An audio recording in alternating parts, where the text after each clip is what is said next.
Well, welcome to my house for lunch. Actually, welcome to Peter's house. Welcome to Stephen's house. We're having our PST lunch today.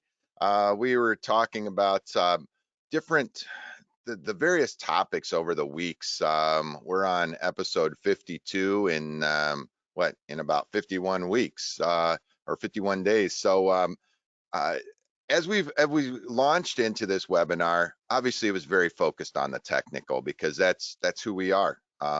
Pete and I and Stephen coming out of this industry, as you'll hear about in just a little bit. We obviously embrace the technology because that's our connection back to it. But as our imposed vacation has shown us, there's a little bit more to just the technical. We have a lot of our relationships, interestingly enough, have gotten stronger over this time. And kind of runs counter. Everybody's like social distancing, social. Well, actually, we practice physical distancing, but being as close to people as we possibly can be, and maybe than we've ever been. I was remarking with these guys earlier that I've talked to more people and I've had more relationship building time than in the very in the past couple of years. So kind of building from Monday's topic of the remote and the virtual event, the why question kept coming up. Why do we do what we do? You know, we all know how to do it. That's what a lot of our webinars have focused on, the how we do this technology, that technology, how we're applying it. But today really is about stepping back and saying, well, why? Why did we get into the business? Why do we do? And how does all that fold back in to how we're communicating with our customers, how we're communicating with our contractors? You know, again, you hear a lot about the reset. I've heard more and more people saying, hey, this is a reset. One of the questions that came in, yeah, Pete's doing a reset there, Control Alt Delete, boom, start it over again, right? But in this moment of the reset, what are the questions maybe we should be asking ourselves that ultimately we're asking of our customer or we're asking of our contractor? We're resetting everybody's relationships right now. And, you know, while that is really frightening to myself in some cases, it's really exciting at the same time. How does that happen? How can I be excited about something and terrified all at the same time? Well, it happens on a regular basis, called doing shows. But you know, Pete, I see our attendees are getting logged in. Let's just talk a little bit about Q&A today and our discussion. Well, as Mac would say, be specific. What that means is when you ask a question, refer back to the subject you're asking the question about, because we may not get to the question immediately. Sometimes if you just respond in the questions, get what you're seeing, we don't know what you're responding about. So be specific. Questions are in your webinar control panel. Also, please note there is a handout, which is the actual deck of presentations that Stephen is going to be doing. So you can download that later to refresh your memory, or of course, come and watch the video, amazingly enough. So I'm really excited because Stephen has said that we will be able to play the guitar by the end of this webinar. So, okay, well, we may not make those kind of promises just yet, you know, but this is also a discussion. So maybe you'll have, oh, yep, Schiller's already weighing in. He wants Freebird. The idea then, and these are exactly the point of the question section, folks. You're figuring it out. Make your comments because, you know, as we go along today, hopefully we're creating more questions than answers on some levels. So if you have a thought, share it, and when we get to that part of the presentation, we'll be kind. If we notice the issue with with some of the statements. We may or may not put your name in front of it, but feel free to share it. This is about community. This is about sharing ideas and thoughts. We're all in a brand new world together. So Stephen, you've been around in our industry in directly and indirectly for many years, and that's why when we were talking about what are some different topics we want to bring to the audience, your name immediately came up as with Audira Labs. It's you are about coaching leaders and helping them understand how to motivate their team. And the more I thought about it, we're all leaders in different ways, even at that basic level of, I'll call it audio, right? We have our team and we represent helping to bring that message out. And I'm thinking about the next time I'm on show site, how am I going to manage people differently? They're going to have a different set of fear. They may have concerns that are both physical and mental. So selfishly, that's part of why I was excited to have this topic, because I want to learn and I want to figure out how to apply this to me. So we're going to kind of step through that. So I'm going to turn this over to you, Stephen, and enjoy our dialogue today. Beautiful. Thank you, Kelly. Appreciate it. I'm going to now share my screen. Let's see. And we got it. You got it? Yep. Awesome. Well, good afternoon, everybody. And for anybody coming in from the Western time zones, good morning. My name is Stephen Kohler. I'm thrilled to be here. I want to thank Peter and Kelly for having me today. I'm thrilled to be here. I am going to be talking about in context of COVID-19 and areas that I think a lot of us have a lot of familiarity with. I'm going to be using a metaphor. And so I've labeled today's webinar, as you can see, leading through a muddy mix.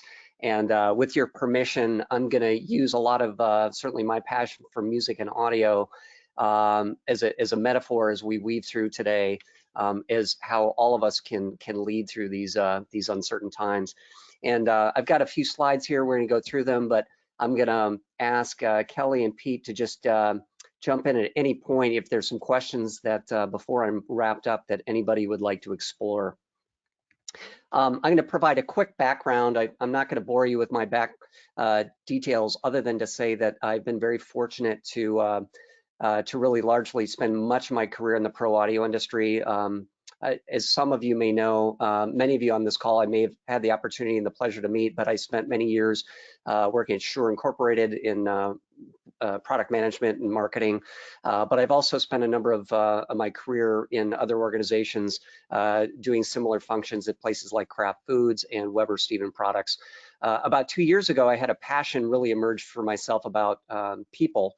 And as Kelly said, I determined that I had a real passion for becoming a coach. And so I transitioned 2 years ago into becoming an executive coach and leadership facilitator. And my firm's mission is really to help leaders and teams and organizations grow.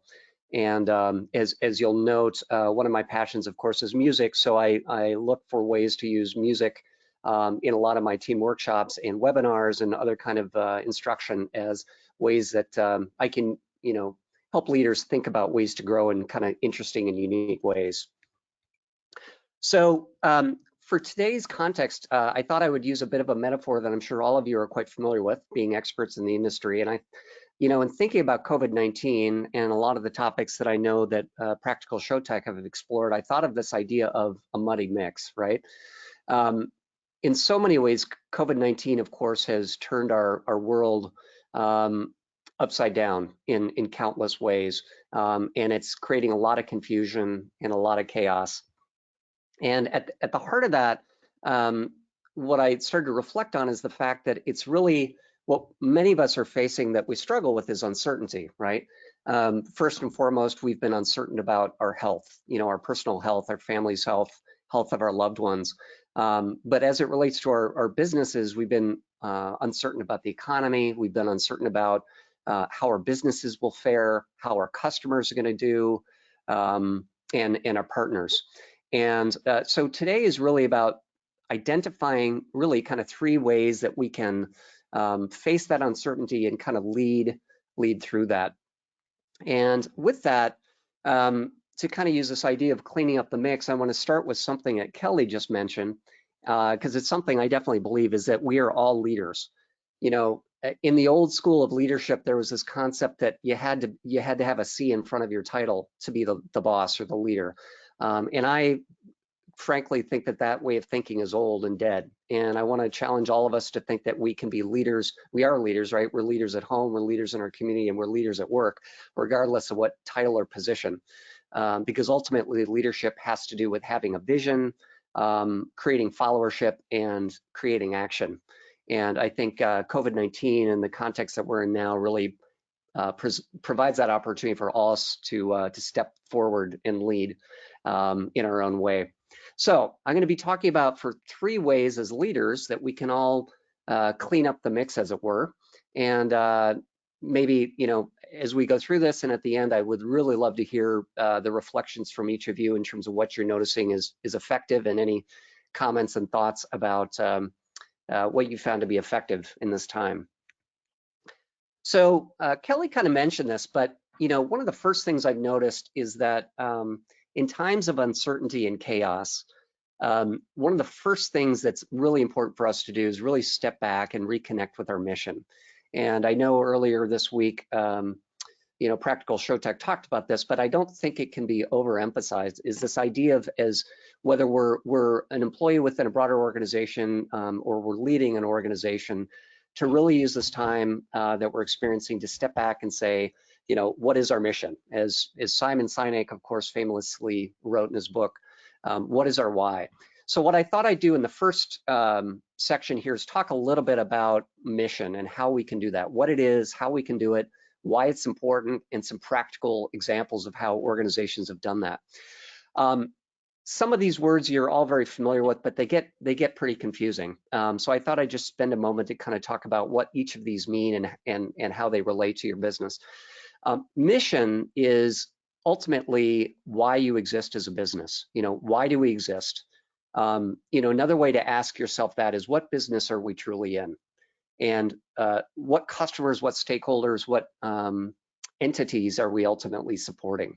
I think particularly in times of uncertainty, it's crucial to really step back and reevaluate that question, because so many of the things we were doing, maybe the products, the services, the customers we were supporting have now either stopped, they've changed. And so it's important to step back and really ask that question of, why do we exist? You know, it's the famous example 100 years ago of the companies making buggies thought they were in the buggy business. And of course they weren't, right? They were in the transportation business. So I would encourage all of us to really reflect, you know, what business are we really in? Vision is different. You know, vision builds on mission. It says, you know, what impact do we hope to create, and specifically by when? So knowing what business we're in, you know, 18 months, 3 years, 10 years, what impact do we want to create? And I think this is really helpful to, you know, step back in COVID-19 context and say, okay, something I will often ask my clients is, okay, coming out of COVID-19, what impact do you want to come out with? What do you want to achieve? And I think that's a really important question to reflect on.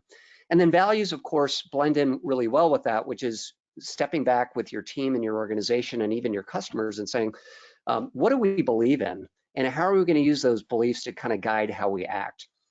I've had some fascinating examples as a customer recently where different organizations have really stepped forward and led with what I thought were really inspiring. You know, they went above and beyond perhaps what was on their job description to support me as a customer, but I'll never forget kind of how they treated me during this pandemic.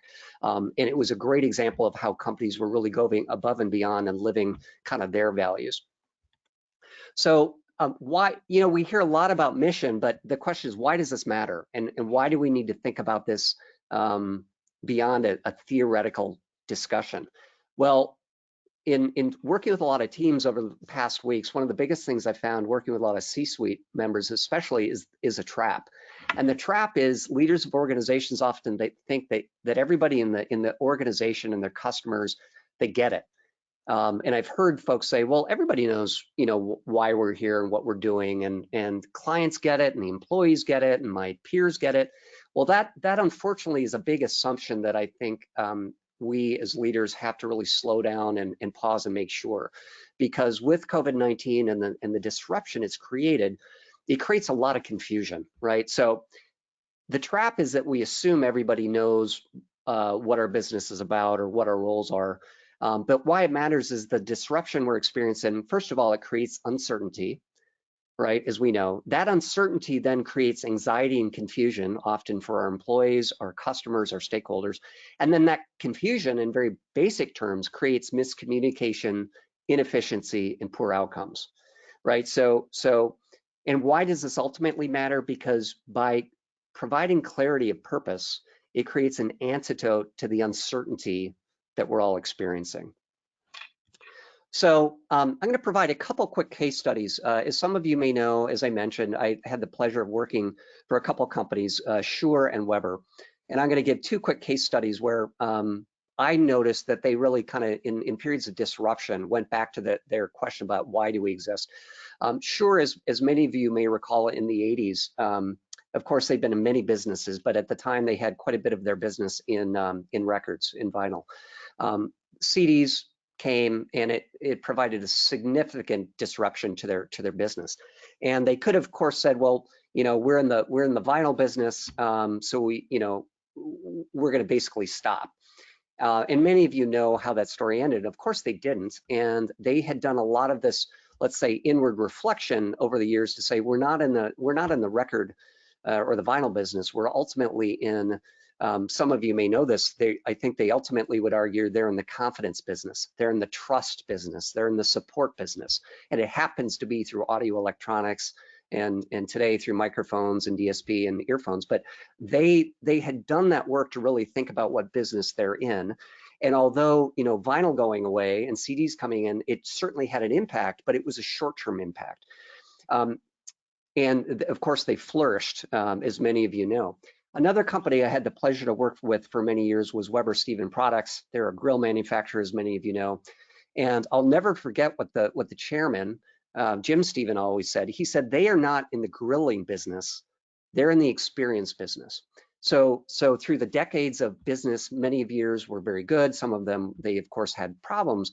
They always went back to the fact that, they asked themselves, what business are we in? And they didn't say the metal bending business. They didn't say the charcoal grill business. They didn't say the cooking business. They said the experience business, because they knew at the end of the day, what they were there to do is to create a powerful, amazing experience for consumers. And that, of course, provided them a nice umbrella for whatever kind of storm hit their particular business. So how can you apply this in your business practically? Well, the first thing is I'm big, being a musician and being an audio guy, of course, about listening. And I would encourage all of us to take this time with COVID-19 to listen to your customers, ask them what they most appreciate about how you've supported them to date. What do they love about you? What are some things that have made the biggest impact about how you've supported them to date? Your customers can be some of your biggest advocates to kind of help renew what your mission really can be. Employees, other kind of stakeholders that you're working with around you can be huge on that, and of course partners, but really start with listening.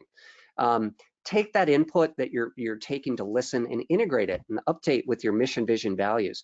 And guys, I'm not talking about putting it on some kind of poster. That's not what I'm talking about. I'm talking about really taking this to heart and thinking about why do we exist and how do we take this learning and applying it in this reset that Kelly and Peter are talking about it. I'm big on engagement. I never, I've seen a lot of organizations, they'll put this kind of mission, vision, values on a poster and they'll just talk, they'll talk at their employees, they'll talk at their customers.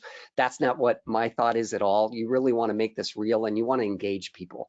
So if you're leading a team, you're leading an organization, you're on site, use this time to really engage people. So engage your employees, engage your customers, get their support in really shaping and implementing what you're talking about. That's the way to really kind of create influence and impact. And then of course, clarify and communicate.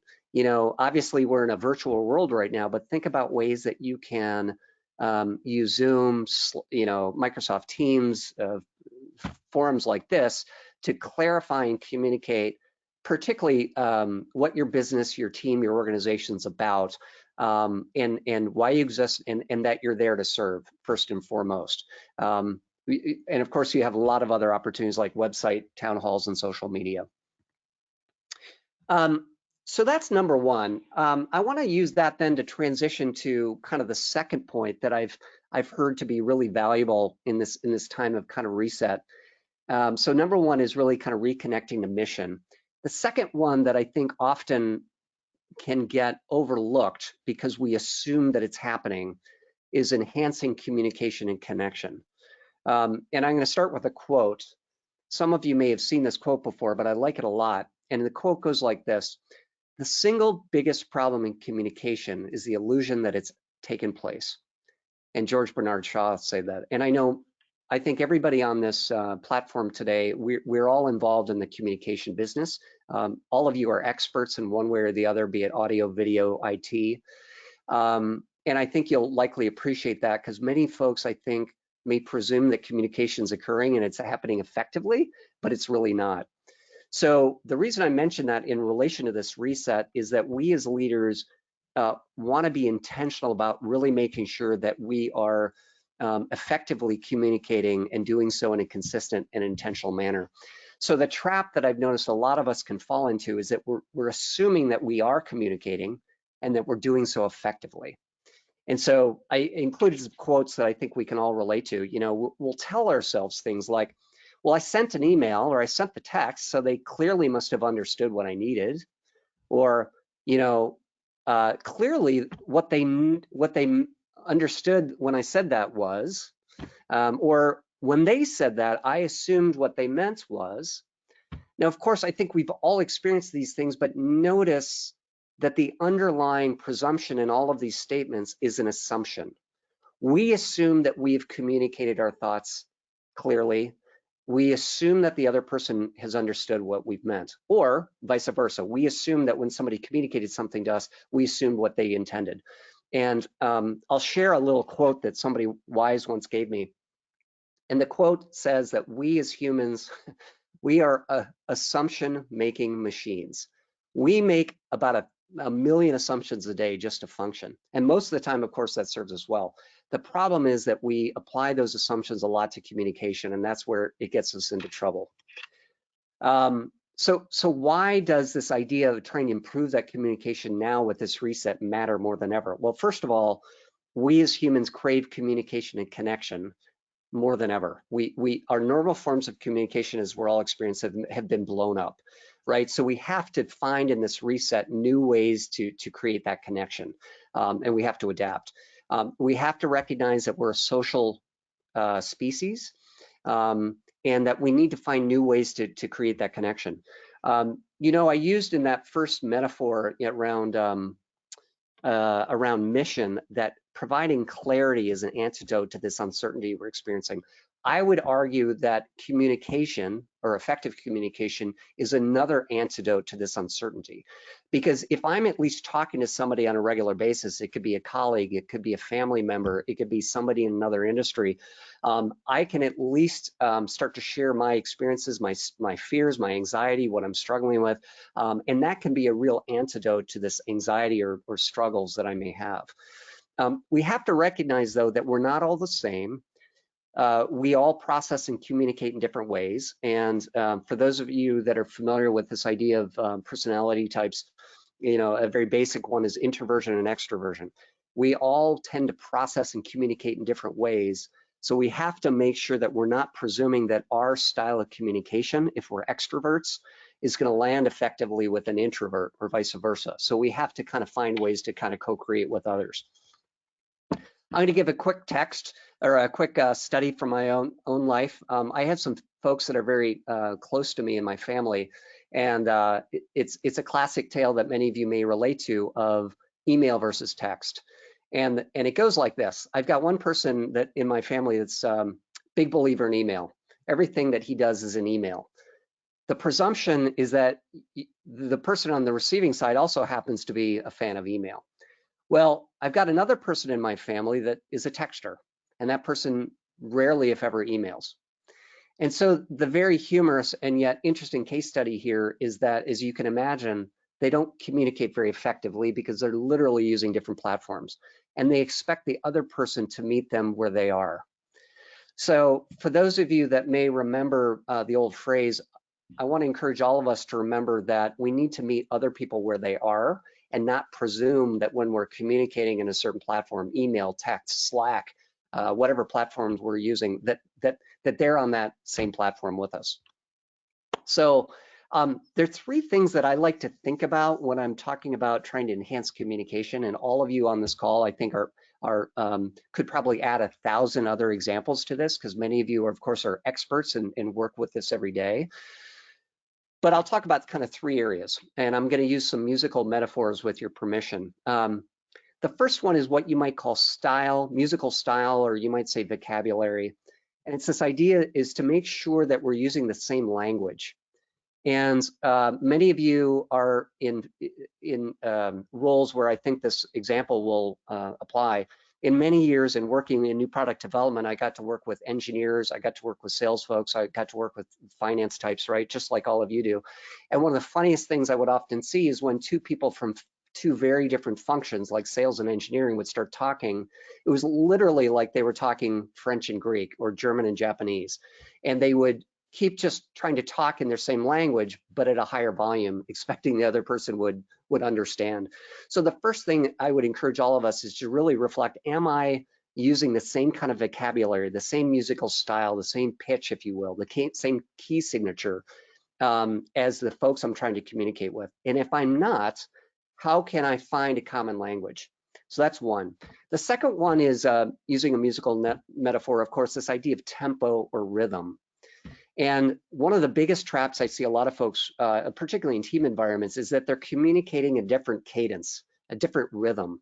You know, some folks prefer like daily, you know, they'll be barraging people with daily interactions. Other folks prefer kind of a more methodical weekly or monthly or quarterly cadence of communication.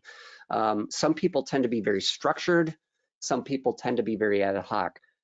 I would say there's not necessarily a right or wrong. What's more important is that you find an intentional cadence that you, your team, your customers, your stakeholders agree.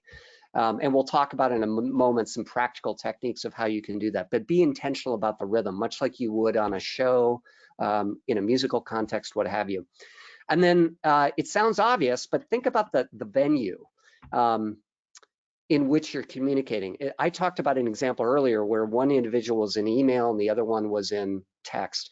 That's literally like one person being at one venue, you know, like the producer going to the show floor, and then the musician going to, you know, backstage. They're practically in two different environments. So practically, you want to think about, okay, are we going to meet on MS Teams? Are we going to meet on Slack? Are we meeting on Google, etc.? And here's what happens. Often people will be using 3, 4, 5 different platforms and start saying, hey, I thought we were using Teams, or I thought we were going to use email, or didn't you see my text? No, I didn't. I was on Slack, right? So really being intentional about maybe the 1 to 2 kind of common venues or platforms you're going to use. Couple practical things I've seen a lot of organizations do with COVID-19 from a virtual sense, and I'm sure many of you have some great examples you can build on. Is kind of combining all of this in a very intentional way. So for example, what they'll do is they'll have a daily virtual huddle. Maybe it's a 10-minute huddle on Zoom or Google Meets, but they'll say, you know, every morning from 10 to 10:15, we're going to have a team huddle virtually, right? And it's a stand-up, right? A lot of times what teams will do is that they'll have virtual office hours where, you know, a team lead will say, you know, from 1 to 2 every day, I'm going to have virtual office hours where anybody on my team can come in and check in with me on a one-on-one basis. But I want you guys to know that I'm available. And then, of course, to bring some fun in, I'm sure all of you have seen a lot of stories about this, but breaking things up with some virtual fun things like happy hours, I've seen teams do jam sessions. I've heard trivia contests, like what have you. Bring in some fun, and don't let that that physical separation get in the way of having some fun together. The third and final point that I just want to riff on, and some of you may have tuned in, I did a couple webinars recently on this theme because I don't think it can be emphasized enough, is we as leaders, particularly now when the you know what hits the fan, one of the greatest strengths we can rely on is this idea of being resilient and adaptive. There was a recent Harvard Business Review study done across many organizations, including the Fortune 500, and they did a lot of research about what made leaders and teams the most effective. And they tracked it all the way down to financial results. And one of the highest traits that the leaders, teams, and organizations displayed was this idea of being able to be adaptable in dealing with ambiguity. And so my third point here is to really encourage all of us to find ways to be resilient and adaptive. So I'm going to talk about a couple of things of what gets in the way and how we can reinforce that. As many of you may know, as humans, we have something that is sometimes referred to as the amygdala hijack. The amygdala is part of our brain that is the reptilian part of our brain that reacts when we are confronted with a threat, danger of some kind. 2,000 years ago, we may have been being chased by a wild animal, and that was the threat. Well, today, the threat comes in a different form, and it happens to be COVID-19, and it's just obliterated our business, right? Or obliterated all of our upcoming work. For many of us, that threat still creates a very typical human reaction, which comes in three forms. We can get into fight mode, where we try to fight or deny something that's happening. We can flee and try to pretend it's not happening. We go the other way, or we can freeze. This is all very normal. The trick is recognizing we're going into one of those reactions and being more proactive about it. And so our opportunity, of course, is to say, okay, rather than trying to react and fall into one of those traps, I'm going to be resilient. I'm going to be adaptable, right? I'm a big Miles Davis fan because not only do I think he was a master musician, but he was a master really at this idea of how to adapt. And many of you may know this quote, but he says, don't fear making mistakes. There aren't any. And his whole point was, when you really think about creating new things, there are no mistakes. If you're constantly trying new things and you're improvising, it can only lead to bigger and better things because you're learning and building. So a couple things is when we're being resilient, and I'm going to bring in some leadership things, and we'll get in some practical things that you can do in your businesses. Is the first thing is practice self-compassion. We are all struggling with what's hit us. So allow yourself to grieve. It's natural. Don't deny it. Don't pretend that it's not there. Accept it and allow yourself that kind of grieving process. The second part, of course, is letting go of the plan. One of the things that I see constantly hold a lot of leaders and organizations back is this idea of, well, that wasn't the plan. That wasn't what was supposed to happen, right? And they get stuck in the should place, right? The plan was supposed to happen. And COVID-19 is a big slap for all of us to say, well, we got to throw that out the window. So accepting that everything has changed is a big part of this kind of resilience mindset. And then there's a concept that some of you may have heard of that comes out of Zen Buddhism or Japanese philosophy called Shoshin, which is this idea of beginner's mind. And one of the traps that many of us as leaders, particularly after we've been in an industry for a long time, is we are experts. And when we're experts, we tend to kind of make up our mind that we know all the answers, we have everything figured out. And actually the best, most effective leaders actually always have this kind of beginners or curious mind, saying, I always have something new to learn. And so they take this very curious mindset, and it allows them, particularly in times of disruption like this, to say, oh, interesting, everything just changed. What's possible now? Miles Davis, again, had this great quote. He said, anybody can play. The note is only 20%. It's the attitude of the person who plays it. So I bring all this forward to say, guys, that the attitude that we now have is going to be as important as what we do going forward. So really thinking about kind of that mindset. So let's talk about some business activities. And forgive me if this gets a bit dry, because I know all of you who are part of organizations likely get this.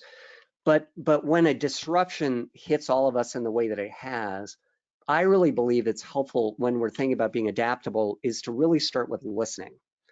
Now, what do I mean by listening as it relates to business? Well, I believe starts with many of you who are related to music or audio recognize this concept that we're trained of ear training. And it's this idea of listening very closely to what's around you and then mimicking it back in some way, right, on our instruments. So from a business perspective and a leadership, I think that can come in a number of ways. The one is to take a step back and say, okay, what market shifts are happening in the category that I'm operating my business in? You know, and clearly COVID-19 is blowing up a lot of category and market dynamics. You know, the industry, you know, the titans of industry 3 months ago may no longer be those titans. And we're starting to see, you know, rapid shifts in terms of where consumers have value, right? And where opportunity exists. So really take a step back and think about, you know, what shifts are happening in the market. That then gets to the second point, which are, you know, what am I hearing? What am I seeing? What am I listening from the consumer, my customers? You know, and we're seeing a lot of behavior shifts and unmet needs come forward as a result of COVID-19. So really doing that listening between not so much the products people are buying, but the why underneath that. What do they really need, particularly now with COVID-19? Looking at my competition, how are they responding? How are they not responding? Some of you may know a book, I'm a big fan of it, it's called Blue Ocean. One might argue from a entrepreneurial kind of strategic planning perspective, there's no better time from a blue ocean to start saying, where is there untapped blue ocean potential for myself, my team, my organization? How can I create new value where nobody else is playing? And then, you know, who could I look for additional ideas? I can look to my employees, my team members for support and ideas. I won't spend a lot of time on this, but in terms of adapting and in improvisation, of course, in music, we have this idea of modulating, right? You can make shifts based on the tools and the toolkit. Musically, of course, we have a number of tools in our toolkit. We have pitch and key signature and tempo and dynamic range. In audio, we've got all sorts of techniques, and in videos, we have all sorts of tools available to you, as you know. So translating to your business, I would encourage all of us to think about, okay, what are the things that I have in my toolkit, so to speak? How can I modulate them and shuffle the deck in a way that adds value as I reset and come out of COVID-19? And so there's a very traditional way to look at this. You can say, okay, what are the people in my network? Employees that I have that have different skills, customers that may bring different skill sets, partners that I may have, right? What are the unique skills that I can leverage? What are the processes and capabilities that I have? And how might I be able to kind of re-engineer some of those processes to a new market? What are some of the systems that I might have, the technical capabilities?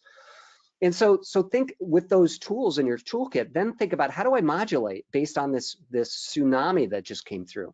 How do I take the existing products and services that I've been delivering and bring them to new markets? How do I take, for existing markets I've been serving, new products and services? How do I take advantage of new business models, right? You know, subscription and software as a service is a huge trend that's likely not going to be going away anytime soon.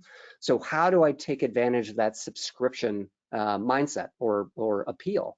And then how do I upskill and reskill talent? You know, upskilling, there's been a lot of talk in leadership circles about upskilling and reskilling, but it's this idea of taking valuable partners that I have in my organization today, adding additional skills to what they already have, and or maybe providing them with opportunities to totally transform and go into totally different set of skills. So think about ways that you can take the existing folks in your orbit and provide upskill and reskill opportunities for them.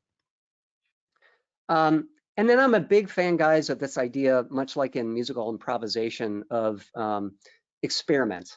You know, we've all heard this idea of failing forward, and I think there's been never a better time to try that.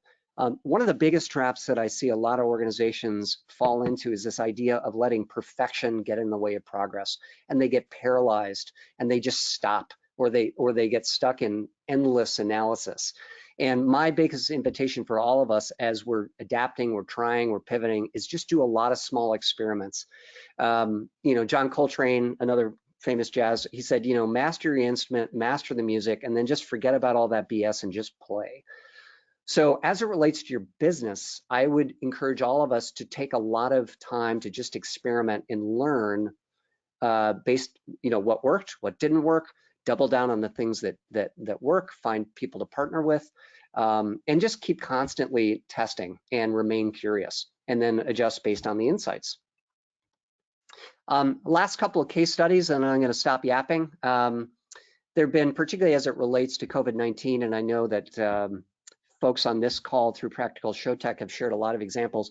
What I've been inspired by recently as it relates to adaptability is countless organizations who've literally transformed their manufacturing from manufacturing one set of goods and completely shifted to something else, or they transitioned from one industry to the next, but they pivoted on a dime.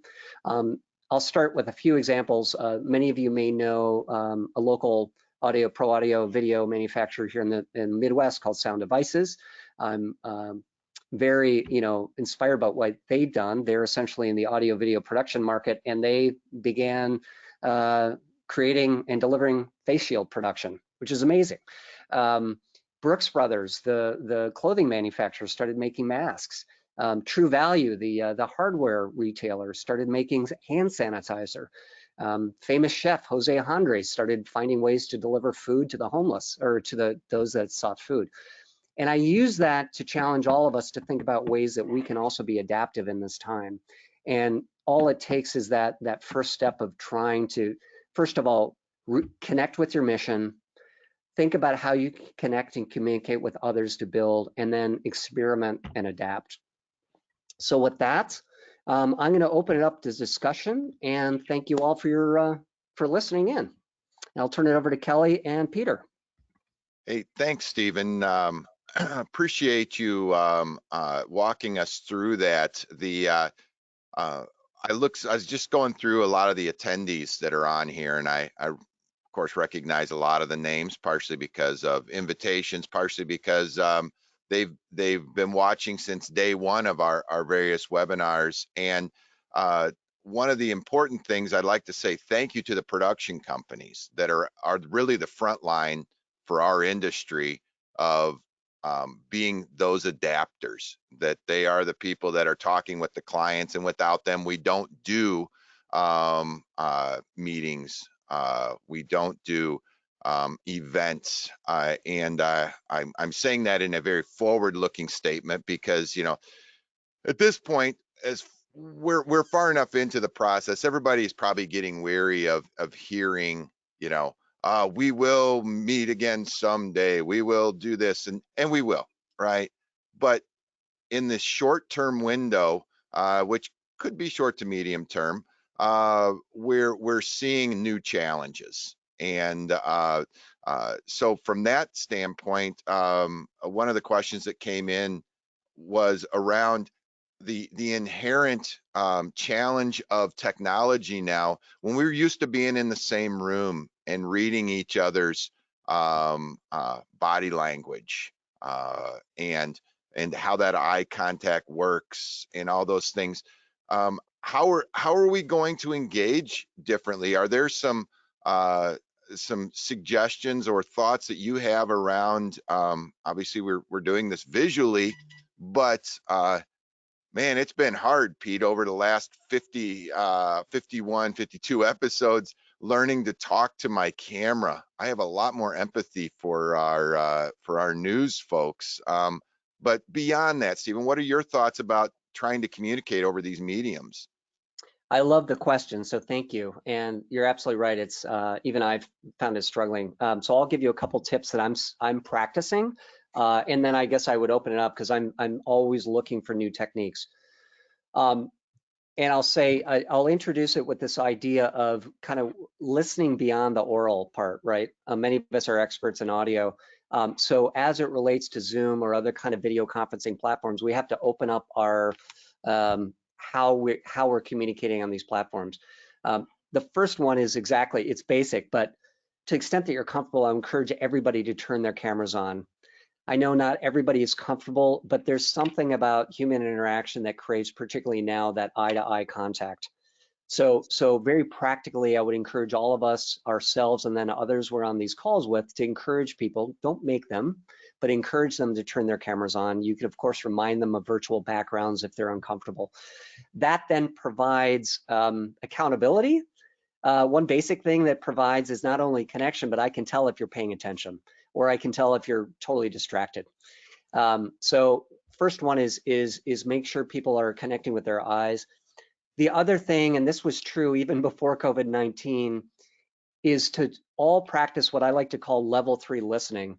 I do a lot of work with leaders to improve their listening skills, and there's 3 levels of listening. Level 1 is when I'm in my own head, I'm not paying attention to what anybody else is saying. I'm distracted on my device, I'm in my own mind, I'm not present. Second is when I start to tune into you. I'm nodding my head, but I'm not really connected. I'm just like, we call that listening with intent to respond, because I'm just waiting to tell you what I think. Level 3, and this applies, Kelly, to your question they brought forth, is I'm really present. So I'm listening intently to the person that's speaking. I'm not trying to jump ahead and just about to tell them what I think, but I'm reflecting on what they're saying. I'm thinking about the impact it has. And then what I then do is that I mirror back what I just heard. And I might say, oh, Kelly, what I just heard you say was, and that reminds me of, right? And we're building on that. So this idea of active, or what we'll call level 3 listening, is really important now than ever. So practically, I think on these Zoom calls and so forth, making sure that somebody's helping manage, facilitate the flow of conversation so that everybody has a chance to speak, and that as people are speaking, they have the opportunity to be heard and they're not being stepped on.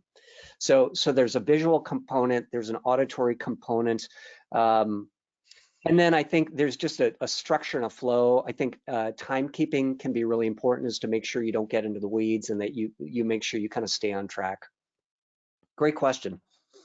Yeah, one of the topics that kept coming up on Monday's discussion with John Featherstone around the remote and the virtual event kept coming back to the point of, how do we engage the audience?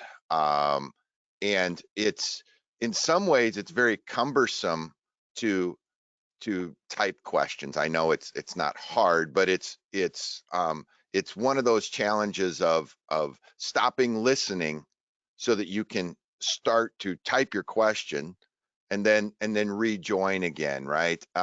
In addition to, it's also maybe calling out people differently than what we've traditionally done. Ironically enough, in an audience of people, when you're taking questions, there's something more comfortable, it seems, sometimes standing up and asking a question than on this platform typing in a question and everybody just focusing rabidly on what you're saying at that very moment, right? And how do we diffuse that to give people the opportunity to look away? So I took a note in my yellow pad here, so if you see me looking down, and that's because I'm writing something down, and I felt like I had to start telling people that I was doing that, which I normally wouldn't have, because they, I guess, would have seen me doing that. The idea of, we're living in a COVID world. I've given up on saying post-COVID, because all it is post-lockdown, or post, whatever moment in time we're in, and we're here to stay now, right? Where this is here. We're in that embracing of the situation as the reality, right? So when I want to converse differently, do you think customers are looking to be told, you know, how to communicate, or is it something where we need to help them discover the how their employees want to be communicated with? We talked about Twitter saying, hey, nobody has to ever come back to the office. I'm being a little light about that, but it seems like we're in a weird moment where we're having to discover a complete new communication method. Um, We are. It's thrown everything upside down, right? So I always default. I think this goes back to my marketing background, but starting with listening. So if you're leading an organization, starting asking your employees how would they like to communicate with one another and be communicated to, right? If you're talking to customers, um, identifying kind of I use the phrase co-creating, co-create, co-design what forms of communication, what platforms you're going to use, what tempo of communication, what frequency, what platform they want to use. And as long as you're intentional and you're meeting people, that can be really powerful. What you don't want to do, as we reference, is just talk at people in the way that you're most comfortable, because you'll lose them. You're not meeting them where they are. yeah, That's a great point. yeah. The idea that all these new platforms exist and we're all raising our hands at the same time, going, "I can do this, I can do this, I can do that." Right? Yeah. There's Pete's raising his. I see your hand, Pete. Um, the where and how do we move not cross platform, but where how do we best engage from industries we never thought about tapping into, right? The idea of taking an experience here and experience there in the day of webinar, do how do we source out this knowledge? Because I think that's one of the biggest challenges I'm having, is saying, okay, I know about 4 or 5 different segments of the industry. How do I cross pollinate between and identify ways that have never been tried before? I know that's a really broad and kind of rambling question there, but how do we reach out to non-adjacent industries to find answers? I love it. Let me start with something I've learned is helpful. Is um, it goes to this idea of saying, I'm going to start with this learner's mindset in 2 ways. I am going to reach out to people either in my network or build a network intentionally with people outside my industry. So that's the first step. Um, and I say that because I've met a lot of folks in my career that will perhaps just navigate in their own neighborhood. That's what they're comfortable with. That's what they know the best. So, for example, they may just stay within the hardware industry or the audio industry or whatever. So the first step is to say, look, I see that there's opportunity for me to learn and share outside my industry. So starting kind of with that learner's mindset, and then start to identify places where there may be common examples. And I'll give you a case study from my own career. When I was at Weber, um, amazing company, they themselves at the time did not consider themselves technology experts at all. They were experts at grill, cooking, et cetera, right? So they deliberately reached outside their own industry to folks in IT, in technology, folks that had essentially, networking expertise to say, hey, we're trying to get into this whole technology thing. We don't know a lick. So we're admitting what we don't know. We've got kind of this curious learner's mindset. We're going to start exploring. We're going to talk to folks in 2 to 3 different industries and try to learn things, bring them kind of into the fold. And then what we're going to do is we're going to do the same in return. We're going to share our expertise in things we know to them, because they may want to know some things that we know about manufacturing or efficiency or production or global efficiency, whatever it is, right? And it becomes a 2-way dialogue. And there's experimenting. You may try some industries where it's not a fit, and then it's almost like a scavenger hunt. You're going to start as you do more of that networking, you're going to come across industries where you can do that kind of synergistic sharing. So a question came in around the idea of digital, or in this case, it was the idea of Zoom meeting saturation, but we could replace Zoom with every platform out there, right? Hearing friends and colleagues say they're already burned out on the virtual meeting, right? Um, this this is a reality, number one, and this is a reality going forward. So how do we, assuming that a few things fall in place in the various local governments and things like that, that aside, what are some scenarios we're going to need to run in order to keep people engaged while this saturation point's at an all-time high? Yeah, it's a great question. So I'm gonna flip the question around to potential crowdsource here, and then I'll give an example that I saw done really well. So what I'm noticing, just like the question, I think all of you are seeing, we're all experiencing that Zoom fatigue. So I think you're absolutely right. I would then flip it around to say, okay, if I start with the fact that we're all leaders, we're all experts, how can we literally, with the X number of folks on this, come up with some creative ways to get around that Zoom fatigue? And I'll give you one very basic example here in the Chicagoland area. It's a bit in a different application, but I thought it was brilliant. Many of you are very involved in the live event industry, right? Particularly concerts. And here in the Chicago area, there's a particular venue that many of you may know. It's famous for bringing in regional acts. It's called Space.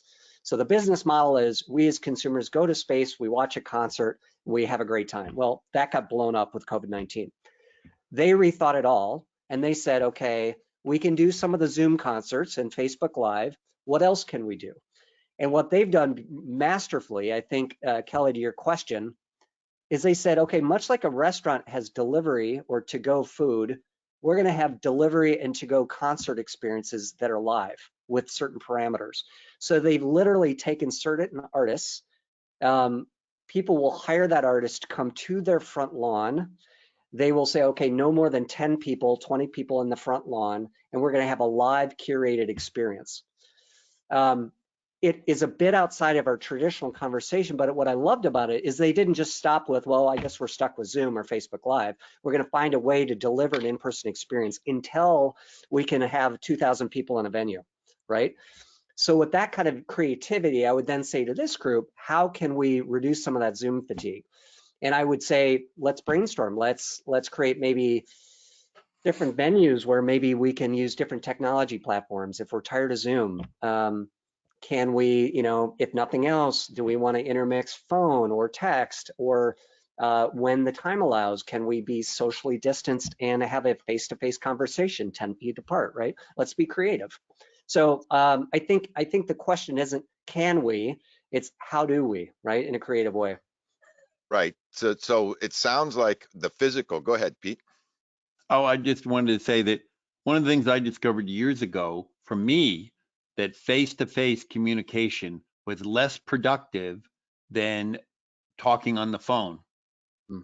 And the reason I discovered it is I realized when I'm sitting in my car driving 90 miles an hour along the freeway, don't tell anybody, and talking on a conversation, every single time I finished a call, I realized I had no awareness of where I'd been driving or what was on the road, because my brain was 100% connected to what people are saying to me and what I'm thinking.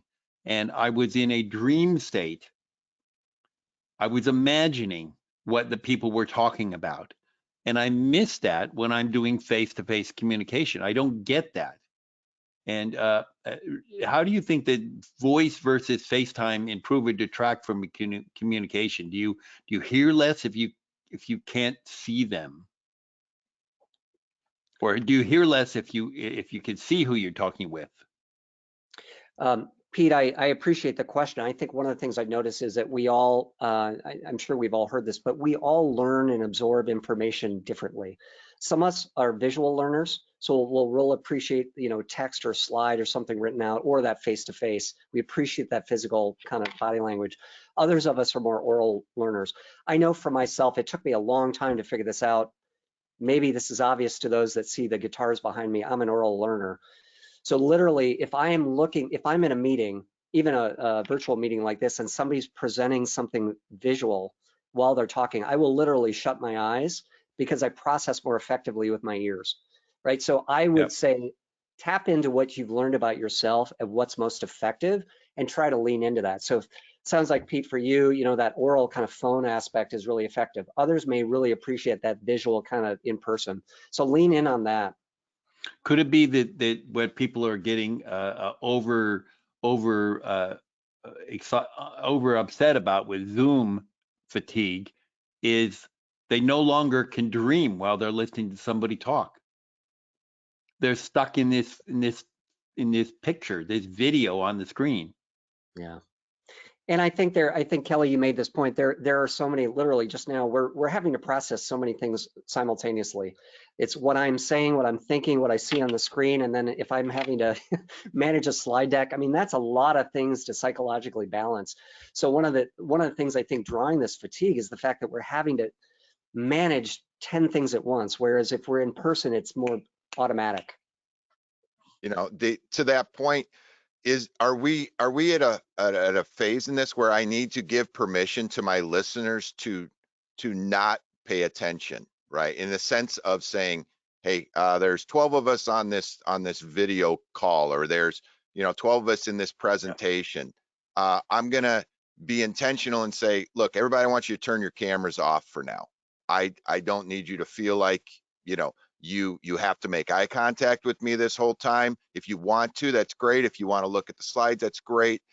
It seems like we need to be very verbose in our explanations, which is ironic because we're, in theory, we can do things with fewer words, but it seems to have brought this whole thing out to the surface, and another question that came in during this, it's oral and visual learning are great, but how do those of us that are kinetic learners adapt, right? So that's a kind of a twist there. Yeah, I would say I would always start with notice in the past what's worked for you. And how can you, this is an open-ended question. How can I myself reconnect on those things to make this experience somewhat meaningful? So I'll give you an example. Let's imagine that there's certain activities, routines, processes that you've identified physically, kinetically support you. And I'll make up a simple example. There are those that if we're physically standing up or maybe walking around our office or holding something, that tends to activate certain things in our brains, right? So I would say, okay, what things do I notice tend to get me energized, keep me focused? What are those routines or patterns that will allow me to make the best that I can out of this call? And I'll give you a case study. Yesterday, I was on a Zoom call with somebody, a client. He said, hey, do you mind? I'd like to take a walk while we're talking, because when I'm walking outside, that motion and then being outside keeps me recharged. And I said, absolutely. So he turned off his screen and he went for a walk around his neighborhood. So that's a simple example of how we can all kind of tap into what do I notice keeps me energized physically, and how can I apply that to this situation? I've also seen, depending on where you live and the laws and the weather, people walking together physically, socially distanced apart. So they'll be like 6 feet apart. They're walking, presumably, maybe they're talking about social stuff, they're talking about business stuff, but that could be an option too. I've heard people play music.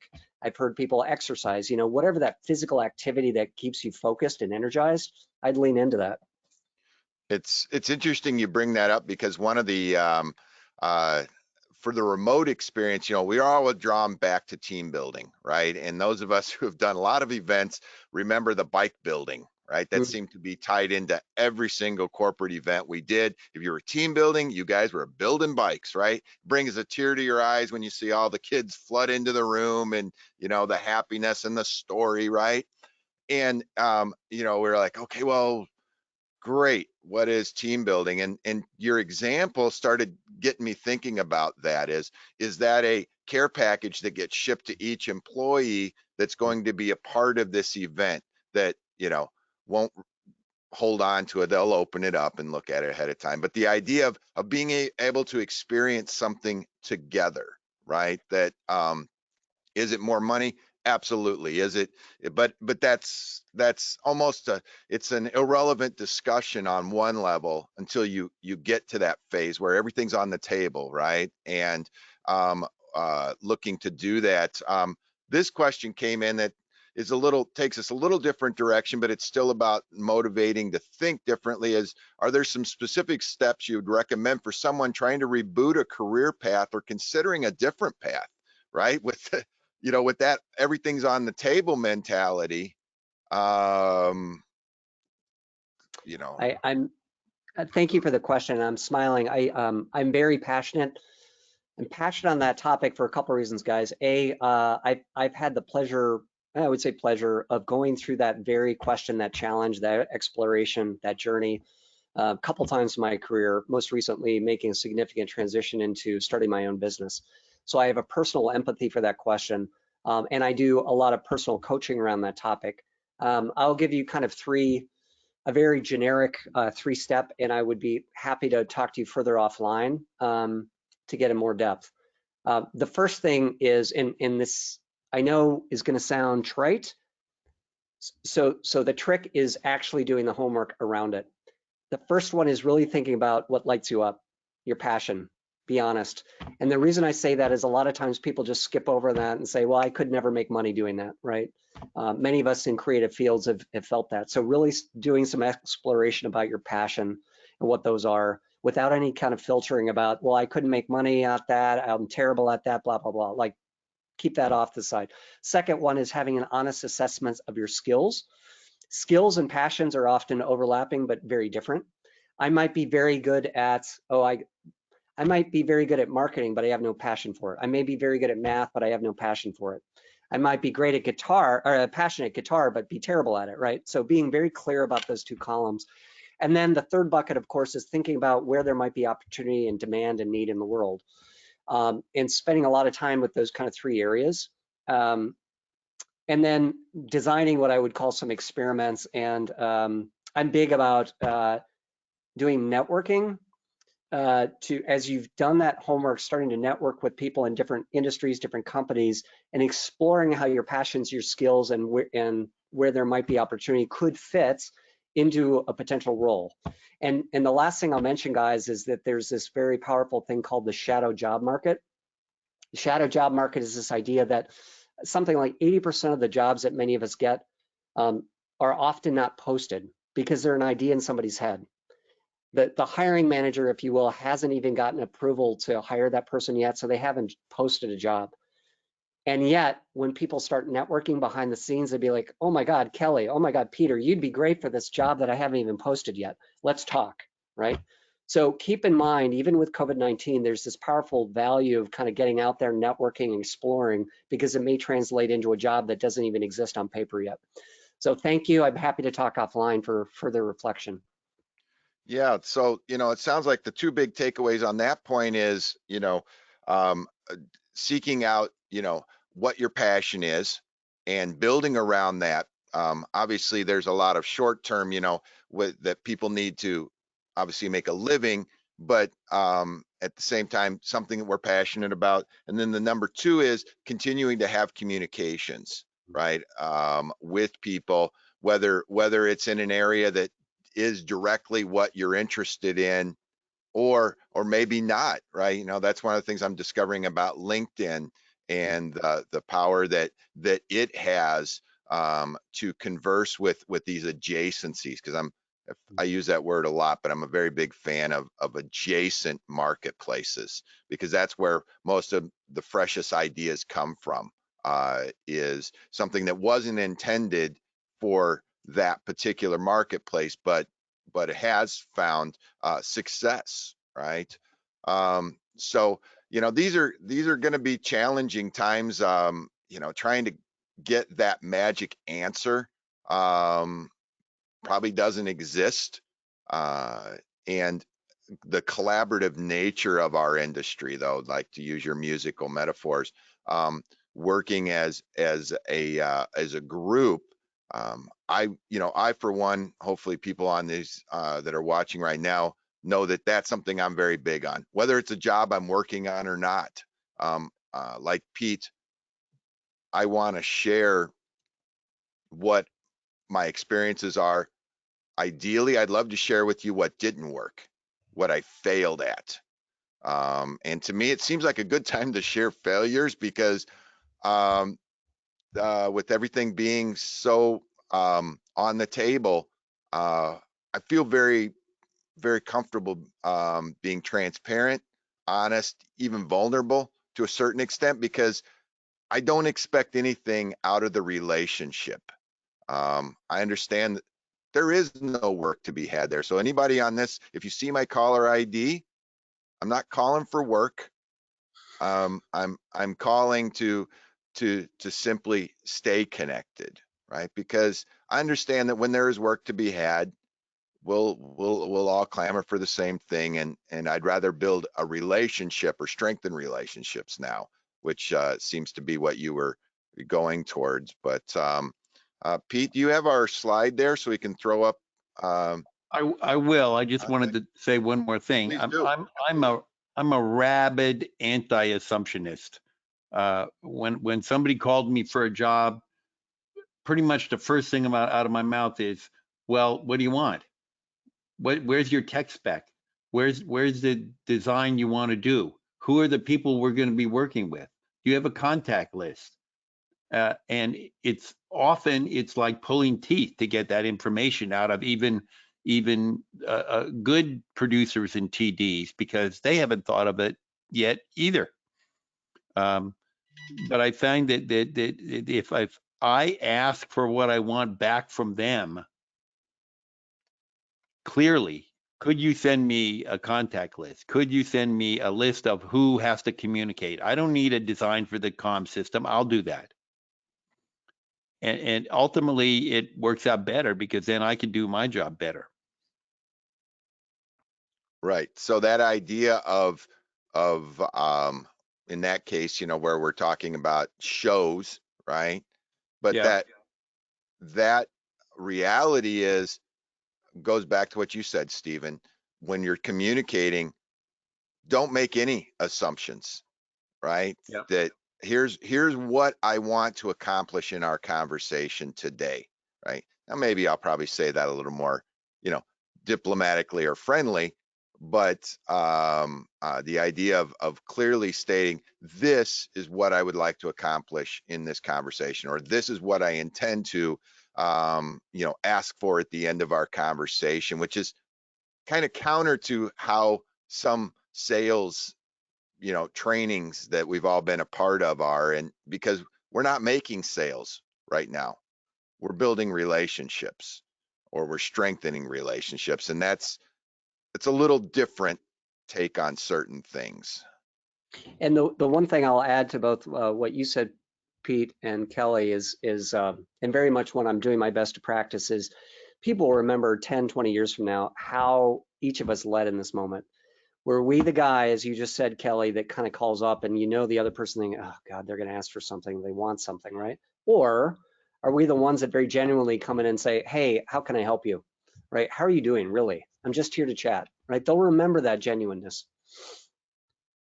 I would, that's certainly something I believe in, and I know you do, and Pete does as well.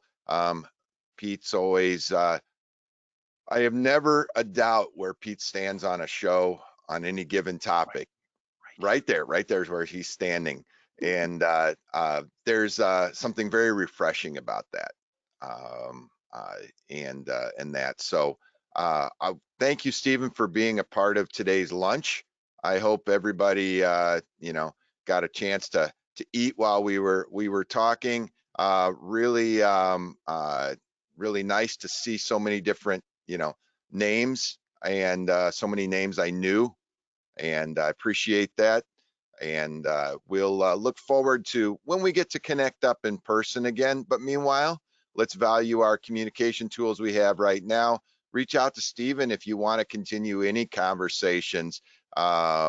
He is certainly somebody that I've not just known for years, but I've trusted his counsel and how you approach problems. So thanks again for being a part of this, Pete.